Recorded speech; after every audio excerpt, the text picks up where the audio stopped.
کہ تقدیر کے جو عام عقیدے میں ہم تقدیر کہتے ہیں اس کے دو پہلو ہیں۔ ایک پہلو ہے ما اصاب علی الانسان، جو کچھ انسان پر آتا ہے مصیبت، جیسے ابھی آیت میں نے پڑھی ما اصاب من مصیبت فی الارض ولا فی انفسکم۔ ہم ہر وقت صدمے ہیں، کوئی تکلیف آ گئی، کوئی مصیبت آ گئی، کوئی بیماری آ گئی، کوئی حادثہ ہو گیا، کوئی بچہ فوت ہو گیا، کوئی عزیز جو ہے وہ فوت ہو گیا، یہ ہر وقت حوادث ہے۔ تو جو بھی کچھ پیش آتا ہے وہ علم خداوندی میں ہمیشہ سے تھا۔ یہی وجہ ہے کہ ایک اور حدیث ہے ابن الدیلمی سے، لمبی حدیث ہے وہ، لیکن اس کے اندر جو آخری ٹکڑا ہے وَتَعْلَمَ، یعنی انسان کے نجات کے لیے لازم ہے کہ یہ بات بھی تم جان لو انما اصابک لم یکن لیخطئک وانما اخطأک لم یکن لیصیبک ولو مت علی غیر ھذا، اگر تم اس کے سوا کسی صورت پر ہوگے تو جہنم میں داخل ہو جاؤ گے، لدخلت النار۔ یہ جان لو کہ جو چیز تم پر آئی وہ آنی ہی آنی تھی۔ دیکھیے ہوتا کیا ہے، کاش کہ میں اگر یوں کر لیتا تو یہ نہ ہوتا، بس یہی ایمان بالقدر کے منافی ہے۔ جو ہوا ہے وہ اللہ تعالیٰ کے ہاں تو پہلے سے طے تھا، ہونا ہی تھا۔ تمہاری کوئی تدبیر، کاش کہ میں اس وقت یہ کر لیتا، یہ لو، اسی لیے ایک حدیث میں الفاظ آئے ہیں ان کلمۃ لو تفتح عمل الشیطان، اس لو سے، کاش، اس سے شیطانی عمل شروع ہو جاتا ہے۔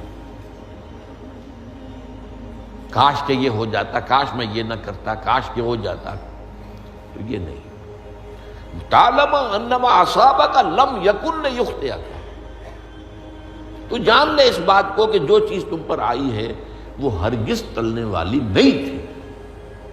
کوئی تدبیر تم کر لیتے، کوئی کسی وقت کوئی ہیلا کر لیتے، کوئی تم قدم اٹھا لیتے، کچھ بھی کر لیتے، وہ تو آنی ہی آنی تھی۔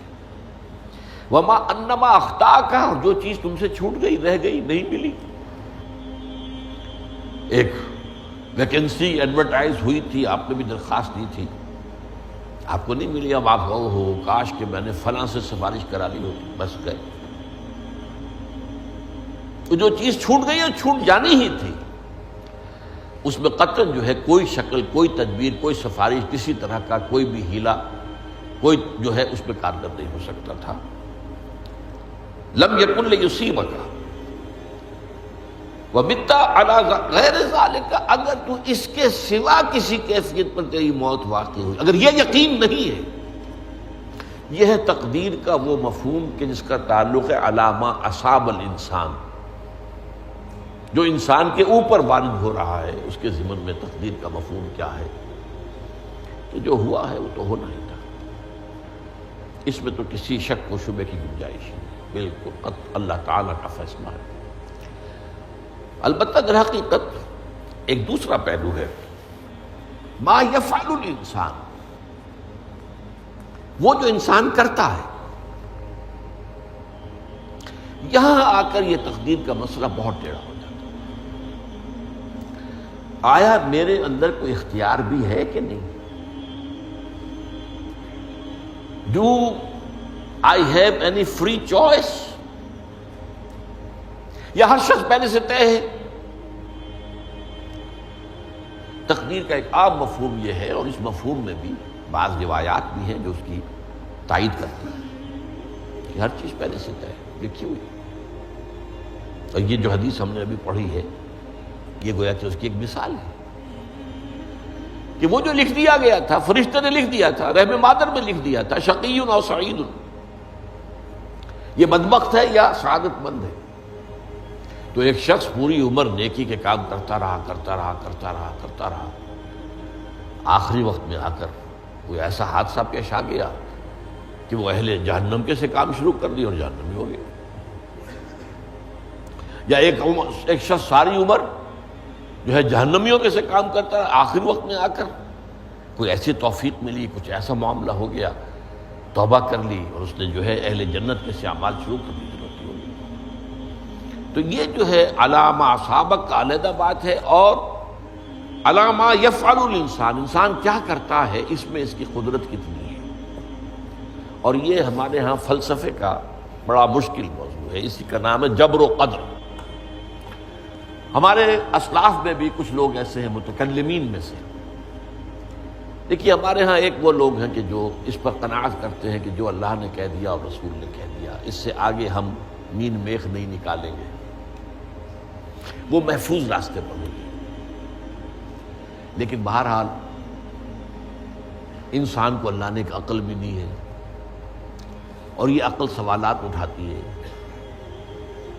اور جو زیادہ ذہین انسان ہوتے ہیں ان کے اندر ان کی یہ مصیبت زیادہ ہوتی ہے، لہٰذا وہ تو سوچتے ہیں، کچھ نہ کچھ غور و فکر کرتے ہیں، بات سمجھنے کی کوشش کرتے ہیں۔ اس میں اب ہمارے ہاں دو طبقے ہو گئے، جبریہ قدریہ۔ ایک نقطہ نظر یہ ہے کہ انسان مجبور محض، کوئی اختیار نہیں، اور ایک یہ ہے کہ انسان قادر مطلق ہے، جو چاہتا ہے اپنے فیصلے میں مختار مطلق ہے، وہ فیصلہ کرتا ہے۔ انہیں قدریہ کہتے ہیں۔ تو جبریہ اور قدریہ ان کی بحثیں ہمارے ہیں، یہ وہی تقدیر کا مسئلہ جو میں نے کہا تھا، بحثوں میں آ کر الجھ جائے، آج تک حل نہیں ہوا، حل ہو سکتا ہی نہیں۔ اب اس کے ضمن میں علامہ اقبال کا ایک شعر آپ کو سناتا ہوں، وہ بہت اچھا لگتا ہے، بہت خوبصورت لگتا ہے شعر ہونے کے اعتبار سے۔ تقدیر کے پابند جمادات و نباتات، مومن صرف اللہ کے احکام کا پابند۔ اس میں انسان سے پابندی کی نفی کر دی گئی ہے، وہ صرف پابند ہے اللہ کے احکام کا۔ نتیجے کے اعتبار سے تو جو یہ شعر کہہ رہا ہے، جو بات وہ صحیح ہے، پابندی اصل جو ہے وہ اللہ کے احکام کی، لیکن یہ کہ تقدیر کی پابندی سے انسان بھی پوری طرح آزاد نہیں ہے۔ یہ سمجھ لینا کہ یہ جمادات و نباتات ہی کا معاملہ، یہ غلط ہے، یہ مبالغہ ہے۔ ظاہر بات ہے کہ شاعر جو ہے، شاعر مبالغے سے بچ نہیں سکتا، چاہے وہ علامہ اقبال ہو، کوئی بھی ہو۔ تو اسی لیے سورہ شعراء کے اندر جو عام شعراء کی جو صفات بیان ہوئی ہیں وہ آپ کے ذہن میں آ گئی ہوگی۔ مبالغہ کرتے ہیں، فی کل واد یہیمون انہم یقولون ما لا یفعلون، وہ کہتے بھی وہ کچھ ہے جو کرتے نہیں ہیں، اور یہ بات تو علامہ اقبال پر بھی چشمہ ہوتی ہے۔ بہرحال یہ شعر ذرا پھر نوٹ کیجئے، تقدیر کے پابند جمادات و نباتات، مومن صرف اللہ کے احکام کا، کوئی بات صحیح نہیں۔ انسان بہت سے اعتبارات سے مجبور ہے۔ سب سے پہلے جو ہے انسان کے اندر ایک تقدیر نوعی ہے، نوع انسان۔ چھوٹی سی چڑیا اڑتی پھرتی ہے، انسان نہیں اڑ سکتا۔ آپ نے ٹھیک ہے مشین ایجاد کر لی، جہاز ایجاد کر لیا، آپ دوڑ رہے ہیں، 500 آدمی اور سینکڑوں من سامان لے کر جو ہے وہ جا رہا ہے، 747 ہو یا 757 ہو، یہ کر لیا ٹھیک ہے، خود نہیں اڑ سکتے۔ اب کیا کریں گے آپ؟ یہ تقدیر نوعی ہے، سپیشیز، ہر سپیشیز کے لیے اللہ نے ایک اندازہ مقرر کر دیا ہے، اس اندازے ہی میں رہے گا، اس سے باہر نہیں جا سکتا۔ پھر ایک تقدیر شخصی ہے۔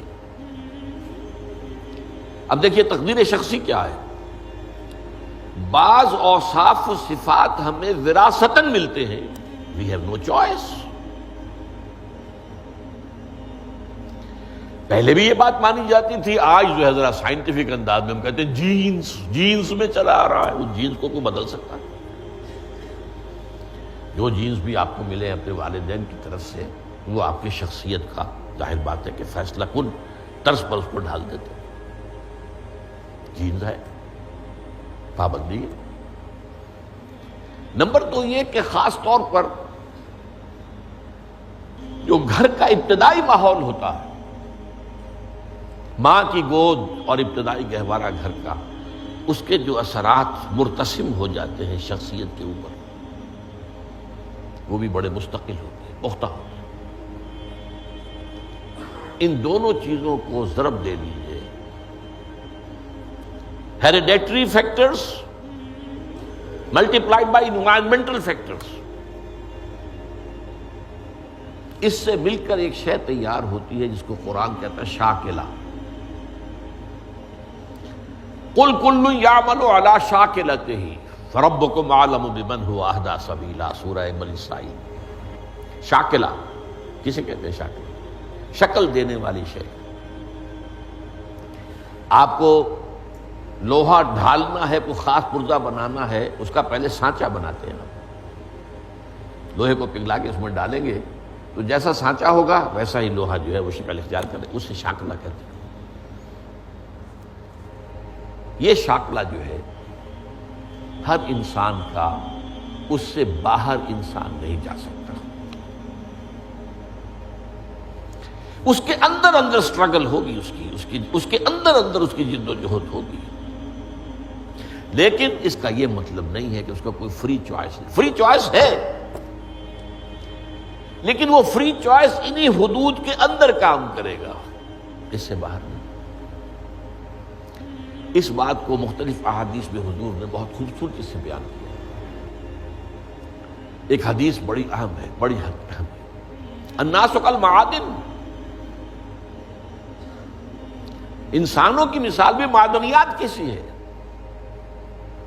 اب سونے کی معدنیات میں سے سونے کی جو اور ہے، اب پتہ نہیں اردو میں مجھے معلوم نہیں اور کا ترجمہ کیا کرتے ہیں عام طور پر، لیکن جانتے ہیں اور وہ کچی دھات جس سے کو صاف کر دیتے ہیں تو پھر وہ دھات جو ہے خالص شکل میں سامنے آ جاتی ہے۔ سونے کی اور سے سونا بنے گا، چاندی کی اور سے چاندی بنے گی، سونا تو نہیں بن سکتا، جتنا چاہے صاف کر لیں،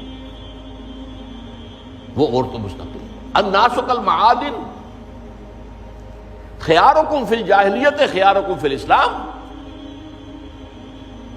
جو تم میں جاہلیت کے دور میں، پری اسلامک دور میں جو بہترین تھے وہی اسلام میں آ کر بہترین ہوئے۔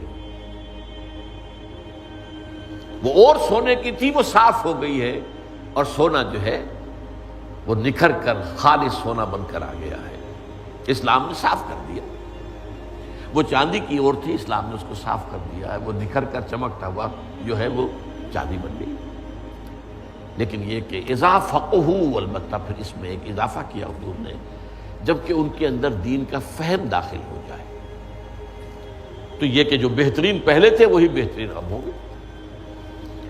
اسلام لانے سے پہلے بھی بہترین ابو بکر تھے، اسلام لانے کے بعد بھی بہترین ابو بکر۔ حضور پر وحی سے پہلے بھی بہترین خاتون خدیجۃ الکبریٰ تھی، ایمان لانے کے بعد بھی بہترین خاتون خدیجۃ الکبریٰ تھی۔ اور دوسری حدیث سنیے، عن ابی الدرداء رضی اللہ تعالی عنہ قال بینما نحن عند رسول اللہ صلی اللہ علیہ وسلم، اسی حال میں کہ ہم ایک روز ہم حضور کے پاس تھے، نتناکرون ما یکون، اور ہم ذرا سوچ رہے تھے کیا کیا کچھ پیش آنے والا ہے دنیا میں۔ اذ قال رسول اللہ صلی اللہ علیہ وسلم، جبکہ حضور نے ہم سے ایک بات کہی، بڑی غور سے سنیے۔ اذا سمعتم بجبل انزال عن مکانہ فصدقوہ، اگر تم یہ سنو کہ کوئی پہاڑ اپنی جگہ سے ٹل گیا تو مان لینا۔ وَإِذَا سَمِعْتُمْ بِرَجُلٍ تَغَيَّرَ عَنْ خَلْقِهِ فَلَا تُصَدِّقُوهُ، اور اگر تم سنو کہ کوئی شخص جو ہے وہ اپنی سرشت سے، اپنی جبلت سے بدل گیا تو کبھی نہ مانو۔